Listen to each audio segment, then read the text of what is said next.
Friends, എല്ലാവർക്കും നമസ്കാരം. എല്ലാവരും കാത്തിരിക്കുന്ന നിങ്ങളുടെ മഹേഷിൻ്റെയും ഇഷിതയുടെയും അടുത്തൊരാഴ്ചത്തെ കഥയിലേക്ക് ഏവർക്കും സ്വാഗതം. അപ്പോൾ നല്ലൊരു പ്രമോയാണ് വന്നിരിക്കുന്നത്. ആ പ്രമോ കണ്ടാൽ തന്നെ അറിയാം മഹേഷും ഇഷിതയും തമ്മിൽ ഒന്നാകുന്ന ആ നിമിഷം ഉടൻ തന്നെ ഉണ്ട്, അല്ലെങ്കിൽ അവരുടെ ആ ഒരു വിവാഹം അത് ഉടൻ തന്നെ ഉണ്ടായിരുന്നു. എന്തായാലും അടുത്ത ആഴ്ചത്തെ എപ്പിസോഡിലൊന്നും ഇല്ല കേട്ടോ, അതൊരാളുടെ സ്വപ്നമാണ്. അപ്പോൾ എന്തായാലും നമുക്ക് നോക്കാം എന്തൊക്കെയാണ് സംഭവിക്കാൻ പോകുന്നത് എന്ന്.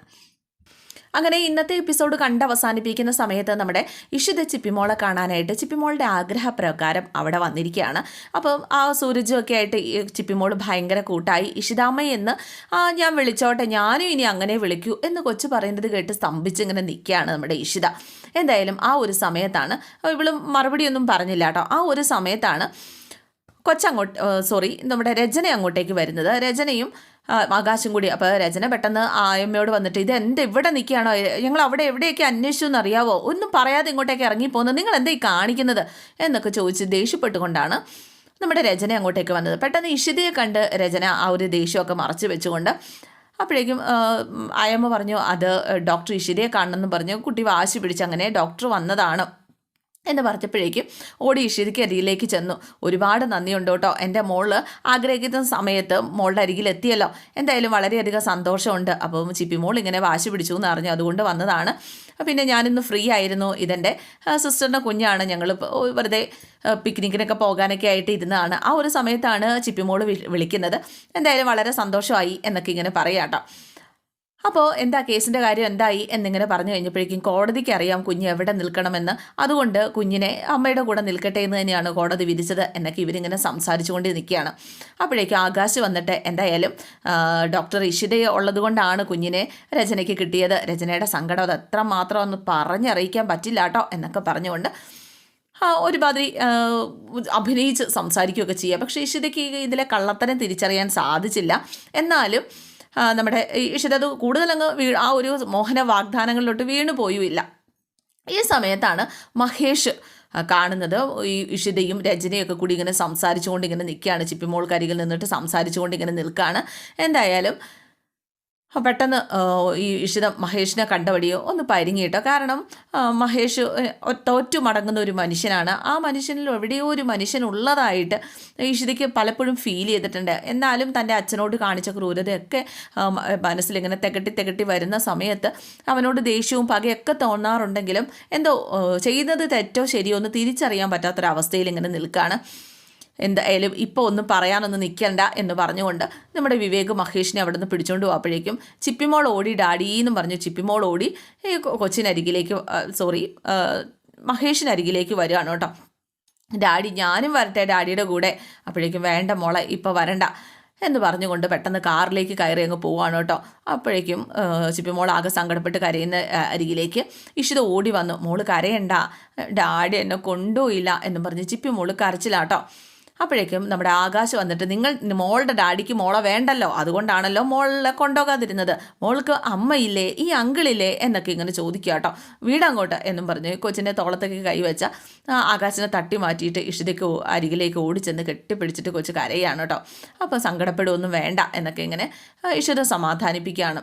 അപ്പം ഞാൻ ഫ്രണ്ടിൻ്റെ കൂടെ വന്നോട്ടെ എന്ന് കൊച്ചിങ്ങനെ ചോദിച്ചു കഴിഞ്ഞപ്പോഴേക്കും പെട്ടെന്ന് ഇഷിത രചന ഇങ്ങനെ നോക്കുക കേട്ടോ. അപ്പോഴേക്കും രചന വന്നിട്ട്, കുഞ്ഞിനെ മോളെ നമുക്ക് വീട്ടിലേക്ക് പോകാം, അമ്മയല്ലേ ഉള്ളത്, നമുക്ക് വീട്ടിലേക്ക് പോകാം, എനിക്ക് വേണ്ട, എനിക്ക് അങ്ങോട്ടേക്ക് പോകണ്ട, എനിക്കവിടെ ഇഷ്ടമല്ല എന്നൊക്കെ കൊച്ച് ഭയങ്കരമായിട്ട് വയലൻ്റായിട്ട് ഇങ്ങനെ പറയുകയൊക്കെ ചെയ്യുകയാണ്. അപ്പോഴേക്കും ഇഷിത പെട്ടെന്ന് ഇപ്പം രചന മോളെ വീണ്ടും നിർബന്ധിക്കുന്നത് കണ്ടപ്പോഴേക്കും ഇഷിത പറഞ്ഞു, വേണ്ട നിർബന്ധിക്കേണ്ട, ഒരു കാര്യം ചെയ്യാം, ഞാൻ എന്തായാലും കുഞ്ഞിനെയും കൂട്ടി പിക്നിക്കിന് ഇറങ്ങിയതാണല്ലോ, കുറച്ച് നേരത്തേന് എൻ്റെ കൂടെ വരട്ടെ, ഇവളുടെ മൈൻഡൊക്കെ ഒന്ന് മാറട്ടെ, ഞങ്ങൾ അടിച്ചൊന്ന് പൊളിച്ചിട്ട് വരാം, ഞാൻ അങ്ങോട്ടേക്ക് കൊണ്ടുവിട്ടോളാം മോളെ പറഞ്ഞ് മനസ്സിലാക്കിയിട്ട് എന്നൊക്കെ പറഞ്ഞ് അപ്പോഴേക്കും ഇഷിത പറഞ്ഞു, ആയിക്കോട്ടെ, ഇഷിതയോടൊപ്പം എനിക്ക് കുഞ്ഞിനെ വിടാനായിട്ട് പൂർണ്ണ വിശ്വാസം തന്നെയാണ് എന്നൊക്കെ പറയാം കേട്ടോ. ഇതൊക്കെ കേട്ട് കഴിഞ്ഞപ്പോഴേക്കും ഭയങ്കര സന്തോഷമായി ചിപ്പിമോൾക്കും അതുപോലെ ഇഷിതയ്ക്കും. അങ്ങനെ ഇവർ പിക്നിക്കിന് പോവാണ്. ഇവർ 3 പേരും കൂടെ. അന്നത്തെ ദിവസം ഇവരുടെ ദിവസമായിരുന്നു, സന്തോഷത്തിൻ്റെ ദിവസം. കൊച്ചിന് ഇഷ്ടപ്പെട്ടത് വാങ്ങിച്ചു കൊടുത്തും ഒക്കെ. ആ ഒരു സമയത്ത് കൊച്ച് പറയുന്നുണ്ട്, എനിക്ക് അങ്ങോട്ടേക്ക് പോകണ്ട. അപ്പം അങ്ങനെയല്ല, മോളുടെ അമ്മയല്ലേ, അമ്മയെന്ന് പറഞ്ഞാലേ എന്നൊക്കെ പറഞ്ഞിട്ട് ഇവൾ കഥകളിലൂടെയൊക്കെ അമ്മയുടെ മഹത്വത്തെക്കുറിച്ചൊക്കെ പറഞ്ഞു കൊടുക്കുകയാണ്. ഈ ഫ്രണ്ട് പറഞ്ഞ മോള് അനുസരിക്കില്ലേ? പിന്നെ കോടതി പറഞ്ഞതല്ലേ അപ്പോൾ എന്നാലും ഡാഡിയുടെ കൂടെ പോകണ്ടെന്ന് എന്തിനാ കോടതി പറഞ്ഞത്? കോടതി ചീത്തയാ. കോടതിക്ക് എന്താ ചിപ്പിമോളുടെ മനസ്സറിയാതെ? ചിപ്പിമോളുടെ സങ്കടം കോടതി എന്താ മനസ്സിലാക്കാത്തത് എന്നൊക്കെ ഇങ്ങനെ ചോദിക്കുകയാണ്. എന്തായാലും മോള് കുറച്ച് നാൾ കഴിയുമ്പോൾ അമ്മയോട് കൂട്ടായി കഴിയുമ്പോൾ ഇതൊക്കെ മാറും. മോൾക്ക് മനസ്സിലാകും അമ്മയുടെ അടുത്ത് നിൽക്കുന്ന മോൾക്ക് സന്തോഷം നൽകുന്നതെന്ന്. അപ്പോഴേക്കും എനിക്ക് ഇഷ്ടമല്ല, ആ അങ്കിളിനെ എനിക്ക് ഒട്ടും ഇഷ്ടമല്ല എന്നും പറഞ്ഞിട്ട് കൊച്ചു ചിപ്പി മോള് ഇഷിതയോട് ഇങ്ങനെ പറയാം, അങ്കിളിനെ എനിക്ക് ഒട്ടും ഇഷ്ടമല്ല, ആ അങ്കിള് കൊള്ളില്ല എന്നൊക്കെ പറഞ്ഞുകൊണ്ട് ആ അങ്കിൾ എപ്പോഴും അമ്മയുടെ പിന്നാലെ ഇങ്ങനെ നടക്കും എന്നൊക്കെ ഇങ്ങനെ പറയും കേട്ടോ. ഇത് കേട്ട് കഴിഞ്ഞപ്പോഴേക്കും ഇഷിതയ്ക്ക് ഏതാണ്ട് പോലെ തോന്നിപ്പോയി. കാരണം കുഞ്ഞിൻ്റെ മനസ്സിൽ പോലും ഒരു വൃത്തികെട്ട ചിന്തയായിട്ട് ആ ആകാശ് കുഞ്ഞിൻ്റെ മനസ്സിലേക്ക് കയറിയല്ലോ എന്ന് ഓർത്തിട്ട് എന്തായാലും അവനെ പറഞ്ഞ് മനസ്സിലാക്കും. ആകാശും രചനയും തമ്മിലൊരു ബന്ധമുണ്ട് എന്ന് ഇഷിതയ്ക്കും പൂർണ്ണമായിട്ടും മനസ്സിലായിട്ടോ. ഇത് ഓരോന്ന് കേൾക്കും തോറും താൻ ചെയ്തതിന് ശരിയാണോ എന്ന് വീണ്ടും വീണ്ടും മനസ്സിനെ ഇങ്ങനെ അലട്ടിക്കൊണ്ടിരിക്കുകയാണ്, കുറ്റബോധം ഇങ്ങനെ അലട്ടിക്കൊണ്ടിരിക്കുകയാണ്. എന്തായാലും ഇഷിത കുഞ്ഞിനെ രചനയുടെ വീട്ടിലേക്ക് തന്നെയാണ് കൊണ്ടാക്കുന്നത്. ചിപ്പിമോളെ പറഞ്ഞ് സമാധാനിപ്പിച്ച് ഒരു ദിവസം ഡാഡിയുടെ അടുത്ത് ഫ്രണ്ട് കൊണ്ടുപോകാട്ടോ എന്നൊക്കെ ഇങ്ങനെ പറഞ്ഞ് സമാധാനിപ്പിച്ച് കൊണ്ടുപോക്കുകയാണ്. ഇത് അമ്മയോട് പറയാനൊന്നും നിൽക്കണ്ട എന്നും പറഞ്ഞു. എന്നിട്ട് കുഞ്ഞിനെ അപ്പോൾ കുഞ്ഞും ഇഷിതയും തമ്മിലുള്ള ഒരു ബന്ധമൊക്കെ കണ്ട് രചന വായും പൊളിച്ച് ഇങ്ങനെ നിൽക്കുന്നുണ്ട് കേട്ടോ. എന്തായാലും ഇഷിതയും ഈ ചിപ്പിമോളും കൂടുതൽ അടുക്കുന്നുണ്ടെങ്കിൽ അങ്ങ് അടുക്കട്ടെ. പക്ഷേ അതെനിക്ക് അത്രയ്ക്ക് ഇഷ്ടപ്പെടുന്നില്ല. കാരണം ചിപ്പിമോൾ ഇഷിതയെ കാണുന്നത് എന്നെപ്പോലെയാണ്. അപ്പോഴേക്കും നിന്നെപ്പോലെയോ? ആ ചിപ്പിമോളുടെ അമ്മയെ പോലെയാണെന്ന് എന്നോട് പറഞ്ഞത് എന്ന് രചന പറഞ്ഞപ്പോൾ എനിക്കൊരിക്കലും അത് സഹിക്കാൻ പറ്റുന്നില്ല എന്ന് രചന പറഞ്ഞു കഴിഞ്ഞപ്പോഴേക്കും ഇപ്പം കൂടുതലൊന്നും പറയാൻ നിൽക്കേണ്ട, കുഞ്ഞ് നമ്മളോടൊപ്പം വേണം. മാത്രമല്ല ഡിവോഴ്സ് ഇതിൻ്റെ വീതി വരുന്ന ആ ഒരു ദിവസം വരെ ഇഷിതയെ നമ്മുടെ കൂടെ നിർത്തിയേ പറ്റൂ. അതിനുശേഷം നമുക്ക് പതുക്കെ ചിപ്പിമോളെ ഇഷിതയും തമ്മിൽ അകറ്റാം എന്ന് ആകാശും രചനയും കൂടെ തീരുമാനിക്കുകയാണ്. മഹേഷ് ആണെങ്കിൽ ആകെ സങ്കടപ്പെട്ടുകൊണ്ട് വീട്ടിലേക്ക് ചെല്ലാണ്. അപ്പോൾ വിവേകമുണ്ട്. മഹേഷ് തനിച്ചല്ല, വിവേകം കയറി ചെല്ലാണ്. മഹേഷ് ചിപ്പിമോളുമായിട്ട് വരുന്നതും കാത്താണ് അവിടെ എല്ലാവരും ഇരിക്കുന്നത്. മഹേഷ് വന്നതും മോളെവിടെ എന്നും പറഞ്ഞുകൊണ്ട് പുറത്തേക്കൊക്കെ വന്നിങ്ങനെ നോക്കുകയാണ്.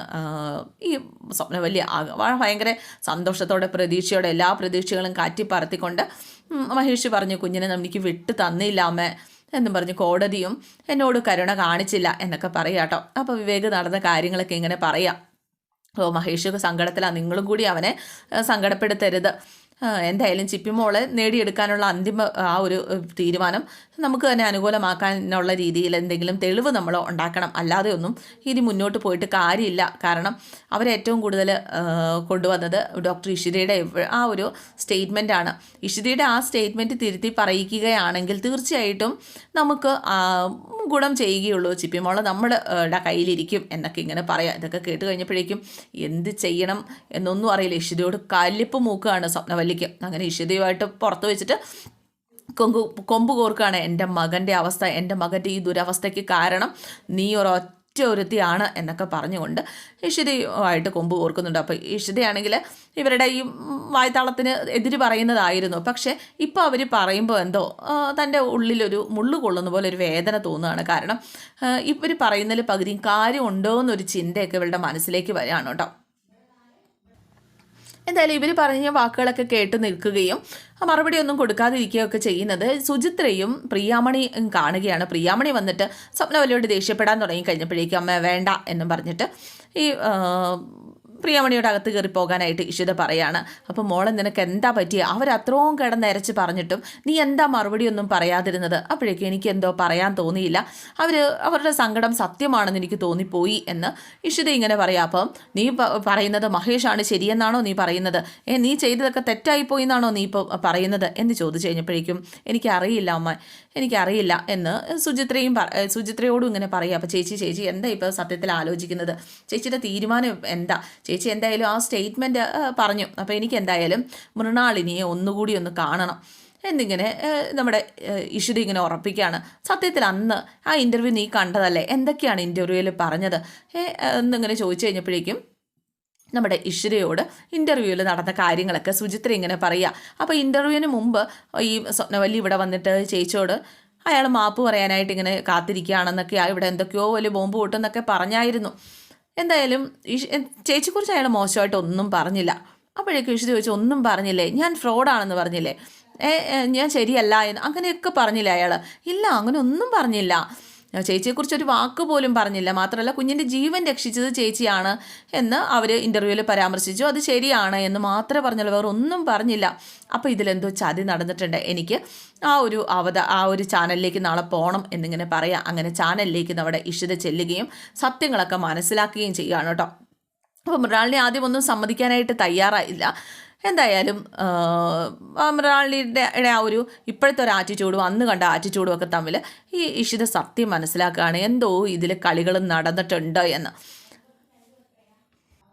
അങ്ങനെ ഇഷിതയുടെ രഹസ്യ അന്വേഷണത്തിൽ നിന്ന് തന്നെയാണ് തിരിച്ചറിയുന്നത് ഈ മൃണാളിനി ചതിച്ചതാണ് എന്ന്. എന്തായാലും ഈ ഒരു രീതിയിലാണ് കഥ മുന്നോട്ട് പോകുന്നത്. പിന്നെ നമ്മുടെ ചിപ്പിമോള് കണ്ട സ്വപ്നമാണ് ഇഷിതയും മഹേഷും തമ്മിലുള്ള ഒരു മാല ഇടുന്നതും ഒക്കെ ചിപ്പിമോള് കണ്ട സ്വപ്നമാണ്. ചിപ്പിമോൾ അത് തുറന്ന് പറയുന്നുണ്ട് കേട്ടോ ഇഷിതയോട്. പിന്നെ കാണുമ്പോൾ തുറന്ന് പറയുന്നുണ്ട്. നമ്മുടെ ചിപ്പിമോളെ ഇഷിത ഡാഡിയെ കാണിക്കാനായിട്ട്, ചിപ്പിമോളുടെ ആഗ്രഹം സാധിച്ചു കൊടുക്കാനായിട്ട് രചന അറിയാതെ ഡാഡിയെ കാണിക്കാനായിട്ട്, മഹേഷിനെ കാണിക്കാനായിട്ട് കൊണ്ടുപോകുന്നുണ്ട്. ആ ഒരു സമയത്ത് മഹേഷ് ഈ ഇഷിതയോട് സംസാരിക്കാൻ ശ്രമിക്കുന്നുണ്ട്. പക്ഷേ ഇഷിത അതിന് തയ്യാറാകുന്നില്ല കേട്ടോ.